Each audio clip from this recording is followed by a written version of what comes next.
Hello नमस्कार दोस्तों, RRB NTPC 12 level exam date को लेकर आपके लिए बहुत ही बड़ी खबर आ गई है। जितने ही बच्चे यहाँ पर आरआरबी एनटीपीसी 12 लेवल का एग्जाम डेट का वेट कर रहे हैं तो उन सभी के लिए यहाँ पर एक तरह से बहुत ही बड़ी गुड न्यूज़ आ गई है। जैसा मैंने आप लोगों को कहा था कि अगर आरआरबी एनटीपीसी ग्रेजुएशन लेवल का जो मार्च में एग्जाम रखा हुआ था, ठीक है, 16 मार्च से, तो वो एग्जाम यहाँ पर शुरू हो गया और वो बहुत अच्छे तरीका से हो रहा है। तो इस हिसाब से आरआरबी एनटीपीसी जो आपका 12 लेवल का एग्जाम है, ठीक है, 12 लेवल का एग्जाम जो आप लोग सोच रहे थे कि मई में होगा, अब मई में नहीं होगा, ये आपका अप्रैल मंथ में ही ले लिया जाएगा। अप्रैल मंथ में लेने का एक और कारण है, ध्यान से सुन लीजिएगा। अप्रैल मंथ में लेने का एक और कारण ये है कि आपका जो रेलवे ग्रुप डी का फॉर्म फिलअप हुआ है ना, तो उसको मई जून में ले सकते हैं, इसलिए इसको आरआरबी एनटीपीसी 12 लेवल को आपको अप्रैल मंथ में ही लेंगे। तो आपको उस हिसाब से अभी तैयारी करना है, कैसे क्या मॉक टेस्ट लगाना है सब कुछ बताएंगे। लेकिन एग्जाम को लेके जब आप एग्जाम देने के लिए जाइएगा तो आपको क्या क्या यहाँ पर अभी अच्छे से यहाँ पर करके रख लेना है।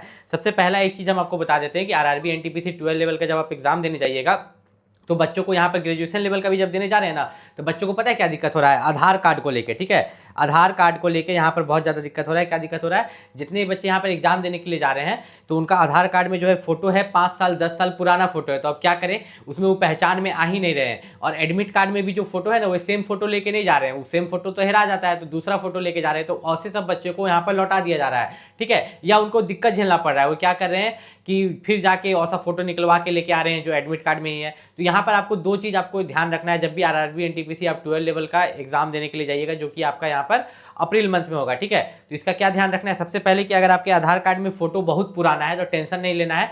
आपको क्या करना है, आधार कार्ड के साथ साथ आपके पास पैन कार्ड या वोटर कार्ड भी होगा तो वे साथ में ले लेना है। आधार कार्ड तो लेना ही लेना है, पैन कार्ड और वोटर कार्ड भी साथ में लेके जाना है। दूसरा, अगर यहाँ पर बात करें तो आपका जो एडमिट कार्ड में फोटो होता है, ठीक है, एडमिट कार्ड में जो आपका फोटो होगा तो उस फोटो को आप लेके जाइएगा एडमिट कार्ड का पीडीएफ को कैफे वाला के पास। तो एडमिट कार्ड का पीडीएफ में से वो फोटो को वो पासपोर्ट साइज निकाल देगा, अगर आपके पास नहीं होगा तो वो वहाँ पर निकाल देगा। दूसरा, यहाँ पर बात करें तो आरआरबी एनटीपीसी में इस बार आपके लिए सिलेक्शन के चांसेस ज़्यादा हैं। यहाँ पर कैसे सिलेक्शन के चांसेस ज़्यादा, क्योंकि यहाँ पर वेटिंग लिस्ट बनाया जाएगा, ठीक है। अब ये वेटिंग लिस्ट क्या होता है, देखिए, वेटिंग लिस्ट का मतलब ये होता है ना कि जितना भी वैकेंसी है, ठीक है, फाइनल तक सब बच्चा पहुंच गया, लेकिन कुछ बच्चा जो है नौकरी ज्वाइन नहीं करता है, छोड़ देता है, तो उसके बदले उस जो आप कट ऑफ से अगर कम नंबर लाते हैं, 4 नंबर 5 नंबर कम लाते हैं, 2 नंबर, तो उन सब बच्चों को यहाँ पर लिया जाता है, जो कि काफ़ी अच्छी बात है। अब सबसे बड़ा दिक्कत यहाँ पर बच्चे को हो रहा है, जो लोग एग्जाम देने जाएंगे, कि जो लोग चारों पोस्ट प्रेफरेंस में दिए हैं, ठीक है, चारों में से आपने 2 पोस्ट प्रेफरेंस दिया है या चारों को पोस्ट प्रेफरेंस में दिया है, तो आपको क्या दिक्कत हो रहा है। सबसे पहला मेडिकल स्टैंडर्ड्स को लेके, आप मेडिकल स्टैंडर्ड्स देख रहे हैं कि साला B2 C2 A3 सब क्या है, तो ये मेडिकल स्टैंडर्ड्स है। और रेलवे मेडिकल स्टैंडर्ड्स दो ही चीज़ के लिए ज़्यादातर करता है, आपका आँख के लिए और कान के लिए। और ये आपका टीटी का जॉब है, ठीक है, और इसमें भी जो मेडिकल स्टैंडर्ड्स है लगभग सिर्फ आँख के लिए है। किसके लिए, आइज़ के लिए, आपका आँख अच्छा होना चाहिए। तो जो आपका B2 है और A3 है, इसमें आँख बहुत अच्छा खोजता है, लेकिन आपका जो C2 है उसमें अगर चश्मा भी लगा है तो चल जाता है। अब यहाँ पर सबसे बड़ा सवाल ये आता है कि अगर कोई बच्चा, ठीक है, अगर कोई बच्चा यहाँ पर जो है किसी एक मेडिकल स्टैंडर्ड्स में फेल कर जाए, जिस पोस्ट के लिए वो चूज ही हुआ, ठीक है, मान लीजिए कि आप चारों का कट ऑफ क्लियर कर लेते हैं, लेकिन आप जो है B2 का मेडिकल में फेल कर जाते हैं, A3 का भी मेडिकल में फेल कर जाते हैं, लेकिन C2 का जो है मेडिकल आप निकाल लेते हो, तो आपका नौकरी हो जाएगा। देखिए, चारों पोस्ट के लिए अलग अलग कटअप जाता है, लेकिन आपको सामने में दिखाएगा एक ही कटअप जब कटअप निकलेगा, तो लेकिन चारों पोस्ट के लिए अलग अलग कटअप जाता है। आपके मार्क्स के हिसाब से बोल देता है कि आप 2 पोस्ट के लिए क्वालिफाई हैं या 4 पोस्ट के लिए क्वालिफाई हैं, इस तरह से आपको बता दिया जाता है। अब जस्ट इसका उल्टा भी यहाँ पर हो सकता है, ठीक है, जस्ट इसका उल्टा भी हो सकता है। यहाँ पर आप यहाँ पर जो टाइपिस्ट वाला पोस्ट देख रहे हैं, ठीक है, 2 को टाइपिस्ट वाला पोस्ट है, तो ऐसा भी तो हो सकता है कि कोई बच्चा यहाँ पर एग्जाम निकाल ले CBT1 CBT2 और वो टाइपिंग में फेल कर जाए, तो क्या उसका कैरियर खत्म हो जाएगा, फिर से उसको एनटीपीसी का एग्जाम देना होगा? नहीं। अगर वो टाइपिंग में फेल भी कर जाता है, लेकिन उसने अगर चारों का, ठीक है, चारों पोस्ट का कट ऑफ पार किया या 3 पोस्ट का भी, मान लेते हैं ऊपर से 3 पोस्ट का कट ऑफ उसने पार किया है, तो टाइपिंग में फेल कर गया ना, कोई बात नहीं, कमर्शियल कम टिकट क्लर्क में तो टाइपिंग नहीं है, जो सबसे ऊपर वाला पोस्ट है, तो उसके लिए वो एलिजिबल हो जाएगा, ठीक है, उसके लिए वे एलिजिबल हो जाएगा, उसमें उसका ज्वाइनिंग करा दिया जाएगा भले, लेकिन उसको उसका मेडिकल क्लियर करना होगा, ठीक है। तो यहाँ पर आपको टेंशन लेने की जरूरत नहीं है, आपको जम के यहाँ पर तैयारी करना है और ज़्यादा से ज़्यादा मार्क्स स्कोर करना है। अभी के समय में आपके पास मात्र गिन चुन के अगर देखें तो बहुत कम समय बचा है। आप मान के चलिए कि आपके पास अभी भी 1 महीना है, 30 दिन बचा है, तो इस 30 दिन में आप तैयारी कैसे कर सकते हैं, मैं आपको एक चीज़ यहाँ पर बता देता हूँ। थोड़ा सा हम लोग यहाँ पर नीचे चलते हैं ताकि मैं आपको ये चीज़ क्लियर कर दूँ कि इस 30 दिन में आपको क्या करना है, तो आप ज़्यादा मार्क्स गेन कर सकते हो। देखो, आरआरबी एनटीपीसी में हर एक बच्चा बुक खरीदा होगा, ठीक है, हर एक बच्चा कोई भी कंपनी का बुक खरीदा होगा चलेगा, लेकिन सबसे मेन होता है अभी के समय मॉक टेस्ट देना। अगर लास्ट 1 मंथ में भी आप मॉक टेस्ट दे लेते हो तो आप आरआरबी एनटीपीसी का एग्जाम निकाल लोगे। लेकिन अगर मैं यहाँ पर सच्चे दिल से बताऊँ कि किसी एग्जाम को निकालने का क्या मूल मंत्र है। देखिए, अगर आप रेलवे की तैयारी कर रहे हैं, जैसे एनटीपीसी का एग्जाम देने वाले हैं, तो सबसे पहले उसका सिलेबस कंप्लीट कीजिए। क्या कंप्लीट कीजिए? सिलेबस।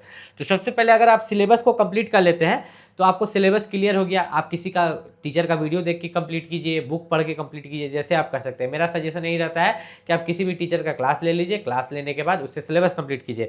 अब मान लीजिए बहुत बच्चा तो अभी सिलेबस भी कंप्लीट नहीं किया होगा, आधे में होगा, ठीक। दूसरा यहाँ पर क्या आता है, सिलेबस कंप्लीट करने के बाद आपको मॉक टेस्ट देना है। सबसे बड़ा मदद आपको करता है मॉक टेस्ट। अब ये मॉक टेस्ट मदद कैसे करता है? देखिए, मॉक टेस्ट बहुत तरह से मदद करता है। जब आप मॉक टेस्ट देते हो किसी भी ऐप पर, मैं किसी का प्रचार नहीं कर रहा हूँ, जिस पर देना है दो, ठीक है। आपको क्या क्या फायदा होता है, जैसे आज आप मॉक टेस्ट लगाइएगा, कल भी लगाइएगा, तो आप एक चीज देखिएगा, आपको अलग अलग क्वेश्चन पता चलता है। अच्छा, ये भी क्वेश्चन है, ये भी क्वेश्चन है, वेरियस नंबर ऑफ क्वेश्चन देखने को मिलता है। दूसरा आपको क्या होता है, आपका स्पीड इंक्रीज होता है। अच्छा, इतना समय में हम इतना क्वेश्चन बना पा रहे हैं, क्योंकि एग्जाम देने भी जब आप जाइएगा तो आप कंप्यूटर पे एग्जाम देना है, ठीक है। तो मोबाइल में इतनी प्रैक्टिस कीजिएगा या लैपटॉप है उसमें प्रैक्टिस कीजिएगा, मॉक टेस्ट लगाइएगा, तभी तो वहां पर ज्यादा अच्छा स्कोर कर पाइएगा। अब यहाँ पर आपको सेफ स्कोर कितना टारगेट करके चलना है, ठीक है। आपने किसी भी जोन में फॉर्म अप्लाई किया है, किसी भी कैटेगरी से बिलोंग करते हो, इतना कम वैकेंसी है कि बहुत टाइट कंपटीशन है, ठीक है। जिस कारण से आपको अगर यहाँ पर देखें तो मान लो जनरल अवेयरनेस है, तो जनरल अवेयरनेस में बच्चा कितना टारगेट करके चलेगा? जनरल अवेयरनेस में बच्चा कम से कम 20 क्वेश्चन टारगेट करके चलेगा 40 में से। मैथमेटिक्स और रीजनिंग में बच्चा यहाँ पर 25-25 टारगेट करके चलता है। मैं पढ़ने वाले बच्चे की बात कर रहा हूँ, ऐसा बच्चा का नहीं जो कि 100 में 20 नंबर 30 नंबर लाता है। जो 100 में थोड़ा सा नंबर के लिए रह जाता है, उनकी बात मैं कर रहा हूँ, क्योंकि जब तक आप मेहनत नहीं कीजिएगा आप कोई भी एग्जाम नहीं निकाल सकते। तो यहाँ पर अगर आप देखेंगे तो आपका 25-25, 50, 60, 70 एक एवरेज आ रहा है, जो कि हर बच्चा मार रहा है। तो आपको कट ऑफ इसी हिसाब से निकलता है, ठीक है। सेफ स्कोर, कट ऑफ तो अभी कोई भी नहीं बता सकता, मैं सेफ स्कोर एक तरह से बता रहा हूँ कि आप यहाँ पर 100 में से, ठीक है, 100 में से 75 प्लस कितना टारगेट करके चलो, 75 प्लस। अब ये आप कैसे पूरा करोगे? आपको कैसे लगेगा कि हम 75 प्लस एग्जाम में मार लेंगे? घर में जो आप मॉक टेस्ट देते हो ना, मॉक टेस्ट का मतलब समझते हो ना, प्रैक्टिस करते हो, बुक में करो या आप मॉक टेस्ट दो मोबाइल पर। जो मॉक टेस्ट देते हो तो आपको मॉक टेस्ट में कितना आना चाहिए पता है? 100 में से 80। अगर आपको मॉक टेस्ट में 100 में से 80 आ रहा है, खूब अच्छे से प्रैक्टिस कर रहे हो, रोज एक एक को भी मॉक टेस्ट दे रहे हो, तब आप एग्जाम में 100 में से 75 ला लोगे। लेकिन घर में ही जो आप मॉक टेस्ट दे रहे हो उसमें 100 में 40 ला रहे हो, तब आप कहाँ से लाओगे, ठीक है। लेकिन जब आप शुरुआती के दिन में दोगे, पहला 10 दिन, 15 दिन, 20 दिन, वो आपका खराब ही जाएगा, ठीक है। अगर आपका तैयारी अच्छा नहीं होगा तो वो खराब ही जाएगा। जब तक आपका पूरा सिलेबस कंप्लीट नहीं होगा, कभी भी आप मॉक टेस्ट अच्छे से नहीं दे सकते हो। अगर सिलेबस कंप्लीट रहेगा तो शुरू का 4 दिन 5 दिन मॉक टेस्ट आपका खराब जाएगा, लेकिन आगे चल के फिर वहाँ पर सुधर जाएगा। वही मदद करेगा आपको किसी भी एग्जाम को निकालने में। तो आरआरबी एनटीपीसी का जो आपका एग्जाम यहाँ पर अप्रैल में कंडक्ट होगा 12 लेवल का, तो उसके लिए तैयार रहिएगा। कोई भी दिक्कत होगा नीचे कमेंट करके पूछ लीजिएगा। एक बच्चा कमेंट किया था कि आरआरबी एनटीपीसी 12 लेवल का जो है कट ऑफ क्या जा सकता है। देखिए, आपको अभी कोई कट ऑफ बता नहीं सकता, लेकिन प्रीवियस ईयर के आधार पर मैं आपको अगर ये बताऊं कि आरआरबी एनटीपीसी का जो कट ऑफ है जोन वाइज, इस बार वैकेंसी बहुत कम है, तो वैकेंसी कम है। तो अगर आप देखिएगा तो आपका यूपी हो गया, बिहार हो गया, झारखंड हो गया, मध्य प्रदेश हो गया, दिल्ली हो गया, मुंबई हो गया, इस सब तरफ जितने भी जोन है, ठीक है, जैसे आपका मालदा जोन हो गया, पटना जोन हो गया, रांची जोन हो गया, सिकंदराबाद जोन हो गया, ठीक है। तो ये सब जितने भी जोन है, इन सब में कट ऑफ यहाँ पर हाई रहेगा। हाई मतलब 75 प्लस रहेगा, 75 से नीचे किसी भी जोन में इधर नहीं रहने वाला। फिर आपका साउथ की तरफ आता है, साउथ की तरफ आपका जो जो जोन है, ठीक है, जैसे आपके कर्नाटक की तरफ, बेंगलोर की तरफ, भुवनेश्वर की तरफ, बिलासपुर की तरफ, वहाँ कहीं कहीं आपको देखने को मिल सकता है कि हाँ 70 गया है, 65 गया है। तो आपको अब ऐसा लगता होगा कि कहीं पर क्या 60 भी जा सकता है, 65 भी जा सकता है। तो हाँ, कुछ ऐसे जोन्स है जैसे कि आपका गुवाहाटी और चेन्नई, लेकिन वो भी अब बच्चा वहाँ भी टारगेट कर रहा है, नौकरी चाहिए सबको, ठीक है। तो आप एक एवरेज स्कोर पकड़ के चलो कि 100 में से 75 टारगेट पकड़ के चलो, तब आप आरआरबी एनटीपीसी CBT 1 क्लियर कर पाओगे।